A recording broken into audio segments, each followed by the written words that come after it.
Hello అండి. అందరూ ఎలా ఉన్నారు? ఈరోజు రెసిపీ వచ్చేసి ఇన్‌స్టంట్ రవ్వ దోస అనేది నేను ప్రిపేర్ చేశానండి.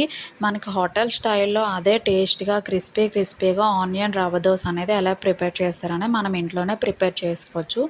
నేనైతే దీనికోసం అయితే ఎక్కువ ఇంగ్రీడియెంట్స్ అనేవి తీసుకోలేదండి.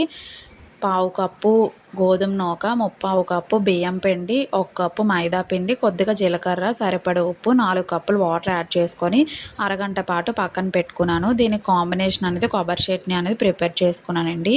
అరగంట నానిన తర్వాత తురిమిన క్యారెట్ యాడ్ చేసుకొని మొత్తాన్ని కలుపుకొని పెనం బాగా వేడెక్కిన తర్వాత కప్పుతోటి ఈ విధంగా మనం వేసుకుంటే రెండు వైపులా బాగా కాలిన తర్వాత తిప్పుకుంటే చాలా క్రిస్పీగా వస్తుంది.